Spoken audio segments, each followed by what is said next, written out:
So guys, welcome to this episode of Period Sis. I am joined today by the founder of Earthproof Elixirs, Vicky Wayne. Hey girl. Thank you so much for setting the time aside to record this with me. I am super excited for all of our box owners to get to try the products that we had in our box this time. So box number 3, we had the yoni oil as well as the Earthproof Elixir tea. And that had so many benefits just associated with it, which we're going to get to. But as always, I want all of our listeners to kind of get to know the person behind these brands. Could you tell us your essentially relationship with your period and your box? Yeah, so me and my box have always had a strange relationship. I think I got my period when I was about 11 or 12. And from my first I think that was the only normal period I've ever had in my life, was my first one. Everything from there was just... Your first one? Yeah, like I think when I got my first one, I was 12, and it was what is considered normal. It lasted, the typical 5 days. It wasn't heavy. It was fine. And then after that, my periods have just always been irregular. So my entire life. And, Okay, so wait. I have to ask, what to you is a normal period, and then what is abnormal? So to me, we've kind of been programmed to think that there's only a certain type of normal period. It lasts at most maybe 7 days. It's not quite so heavy. There's not very much clots in it. It's just pure liquid. Because, when you watch a tampon commercial or a pad commercial, all they do is pour blue liquid onto a perfectly clear blue liquid. It's thin onto a pad and then absorbs perfectly. And that's like, oh, it's supposed to be fine. So that's just in my mind what I thought my periods were supposed to be. But it was like the opposite. I always had very heavy periods. They lasted a long time. I would have large clots in them. So I thought, like, am I dying? Like, is something wrong here? So that's just kind of what led me on a journey to try to fix it, because doctors always just said, well, you're just born that way. And it's like, okay, but that's not really it. Oh, is this a conversation that you had with your mom at all? Yeah, so my mom, she's a nurse, and she's also very much into herbs, and we're Jamaican, so we do a lot of Jamaican natural remedies. And she's always given me herbs and stuff like that to use, but I didn't really see any effects that much when I was in my teenage years. I think because my lifestyle also didn't match. So, like these remedies and these plants, they have wonderful healing properties, but it won't really help you if your lifestyle and your diet isn't that great. So I realized that there was a lot more going on that I needed to address besides just taking these certain herbs, whether it be stress or whether it be the body products I was using. There's a lot of factors that I wasn't taking into account at that time. So let's talk about that. What did your research, again, before you started going the herbal remedy route, you were aware that there were other properties, other things that you were doing, and which could be essentially affecting how your monthly flow was happening. And so what was the research that you put? Because stress is easy to say, well, I'm stressed. This is why my period is abnormal, but that's also very hard to control. A lot of us don't have remedies for stress. We could sit here and light the calming candles and all that. So, and then also you said the products you were using and even the way you were eating. So could you share which of those in your life were like what you found to be an issue? So what part of stress was an issue? What part of the products did you see brought an issue? And also what foods were an issue? Okay, so these are actually it's loaded. I'm sorry. Yeah, no, I got you. I'm gonna try to, but these are things that actually they're all equally important, I think, when it comes to the mission of hormone balance, right? So hormone balance can cause all these issues like PCOS. It can cause infertility. It could cause a whole host of things, even cancer at its worst end of the spectrum. So I realized that these things like stress, sorry, a cat hair like flew my face. These things like stress, like you can say, yeah, I was stressed, it made my period late or something like that. And it's actually kind of a valid statement because our stress, it puts our body into fight or flight mode. So it feels like it's on attack, waiting for something to happen rather than being relaxed. So when our body's in fight or flight mode, our adrenal glands produce way more stress hormones like cortisol. So when you have all these excess stress hormones in your blood, your body can't relax. It feels like it needs to attack. It's releasing more blood sugar. So when you're constantly stressed and your adrenal glands, which are the glands that are responsible for a lot of our hormones being produced, it's producing a lot of male and female hormones. And that's why you can have people who have estrogen dominance or people who have an excess of male hormones, is because their adrenal glands are overproducing hormones. And there's many causes, but a cause of that can be stress. So there's one. And then you have body products, which contain all these parabens and all these crazy chemicals, fragrance, which is linked to so many issues like cancer, and your body absorbs it. We use these things every single day for our entire lives. And your skin absorbs. So not to like really call anyone out here, but I would like to know the research and can we name some of those products that you've looked into and seen that were causing issues for women? Because maybe there's women listening that use those products and don't even know that it's causing them harm. Honestly, it's pretty much everything in the store. I mean, unless you're going, like, honestly, if it's on a shelf, most likely. But these days, there are a lot more health conscious brands finding their way into the large stores like Walmart and Target. So I will say, like, okay, so for example, Dove, no. Dove has parabens in it. I mean, unless they've got more conscious and they put out some paraben-free options and fragrance-free options, but they have a host of if you can't read most of those chemicals in the label, you shouldn't use that product. So, and if it has more than like 20 ingredients, you should probably not use it either, because it really doesn't take that much ingredients to produce a cream. It really doesn't. Like, I mean, it's really not that hard. You just need shea butter, coconut oil, whatever other carrier oil you choose, and a blender, and you can make your own body butter at home. And it has no toxic chemicals in it.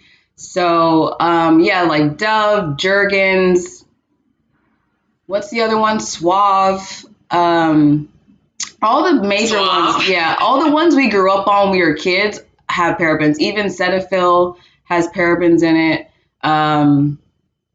Aveeno is not as organic as they seem to be. Sometimes some of their products have a chemical called propylene glycol in it. That's also been linked to some health issues as well. Fragrances in general, any product that has fragrance, I wouldn't use, because fragrances have a lot of unregulated chemicals in them that are not regulated at all by the FDA. So, and it's a vague area because these companies also don't want to put the list of ingredients in their fragrances, because then you can know the secret recipe to recreate that scent, right? So it's tricky. So they have all these gap areas where there's chemicals that are unlisted. So it's just fragrance, but you don't really know what fragrance is. It can be a mixture of 200 different chemicals. So opt for options that are fragrance free, or say like essential oils, pure essential oils, or pure plant extract. But if it says parfum, which is like a code word for fragrance, don't use it, pretty much. Don't use it. Okay, so I guess the last part of that then would be the foods. You said you realized you were also just putting things into your body, like foods and what you were eating, that were having also negative effects on your body. Could you share with your research what foods and things you found were playing a harmful effect on your body? Yeah, I realized it was everything, all the fun stuff, basically. So, like, carbs, like I love French fries. And I think during high school, I ate French fries like 3 to 4 times a week, or mashed potato, some form of potato, right? So, lots of carbs, soda, sugar. I love me ice cream, so dairy, also that too. Anything that is fried and cooked in like saturated fat is bad as well. Alcohol, that too has a really negative effect on your. All right. Nope. Not giving the alcohol up. I was with you with the fried foods, the sodas, the sweets, but girl, the alcohol, and you know, and that's a trick too that I've been trying to do is like drink water between my drinks of liquor to make me feel better. But even when I'm with my partner, there's clearly an effect because even the moistness, I mean, it dehydrates your body essentially is what it does. And so even just the wetness of your vagina takes a toll on that just a little bit. So yeah, understood liquor, but I mean, I want to live a fun life too, damn it.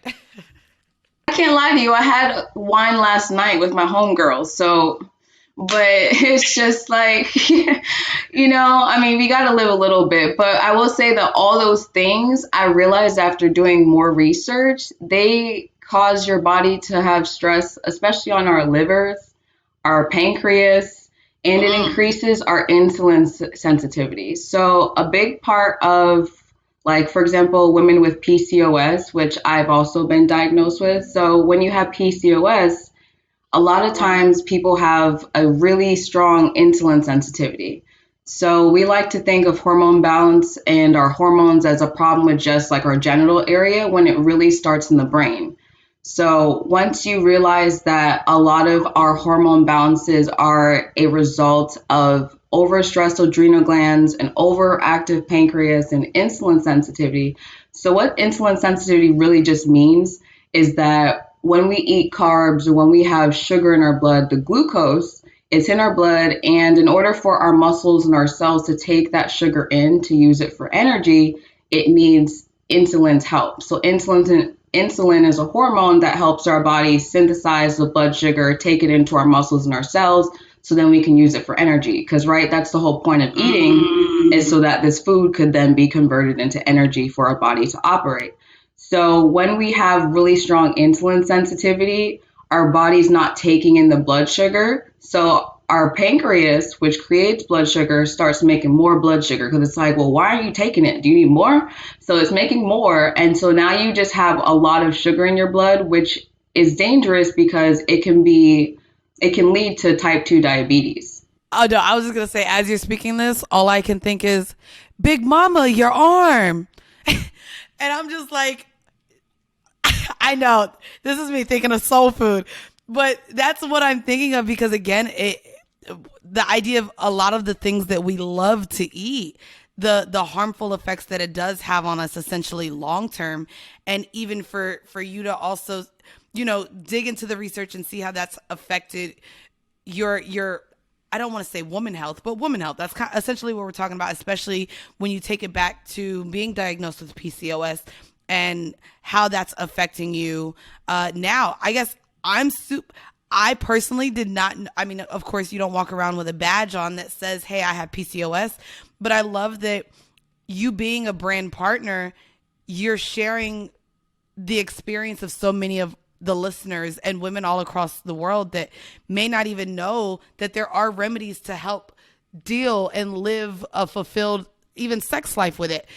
So I'm super excited then to talk to you about furthering your research because the tea that is in our box number 3, it has PCOS and fertility benefits on it. And I think that's even on the label. Can you talk about what is in that tea, how it should be consumed, why this is also something that maybe should be added into either the daily or weekly routine of women either battling PCOS or not? Could you share like your experience in creation of this tea and what's in it?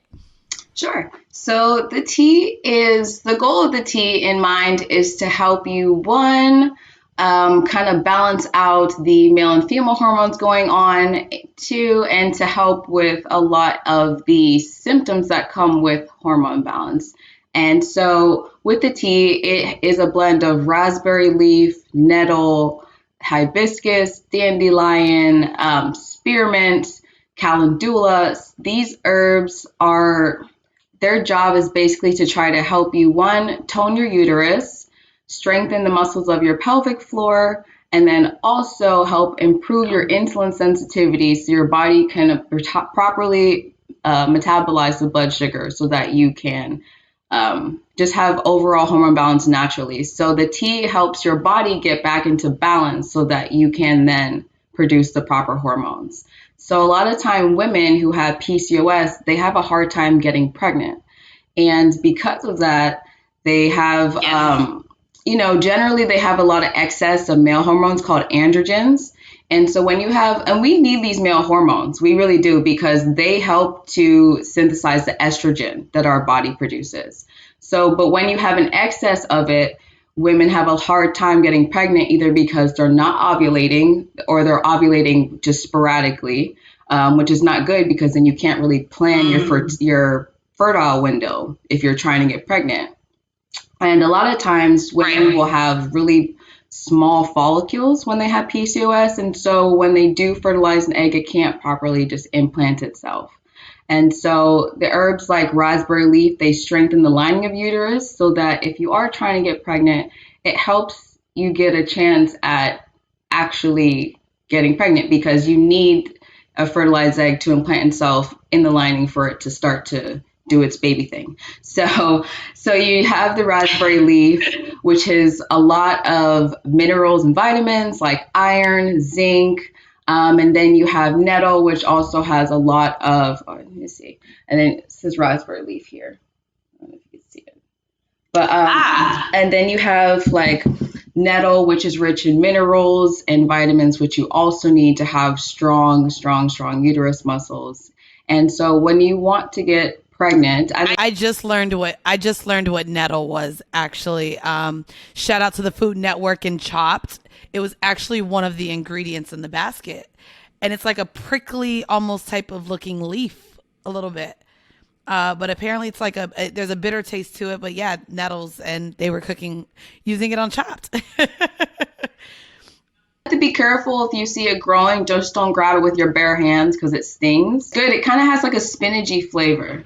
But you can smoke it as well, just an FYI. But you'll get more. But you'll get more of the benefits of it as far as your hormone balance goes, obviously, from eating it or drinking it in a tea or an infusion or a tincture. So the goal of these plants, the best time for you to take them, honestly, it depends what you're taking it for. So if you are somebody who has severe cramps during your period, I would start taking it 2 or 3 days before your period starts, like drinking the tea. So I would have like a cup of tea in the morning, a cup of tea in the evening, and I would do that 2 or 3 days before your period starts, leading up to your period. If you're taking it because you have PCOS, I would recommend drinking it every day. Yeah, honestly, yes. PCOS is it doesn't have a cure, right? So it's something that you're going to have to train your body on for a long-term time. Right. It's not something that can never be fixed overnight. So I would recommend drinking it every day. It's really helpful for women who are having missing periods or regular periods. So for me, I drink it a lot to regulate my period, because my period is just kind of like, it's kind of just like a ghost. It just comes whenever it feels. And sometimes I wouldn't see it for like 6 months. Like, I was going to say, your period sounds like a lot of the men I used to date at one point. Just coming whenever they wanted to come. Go ghost for 6 months and then pull back up.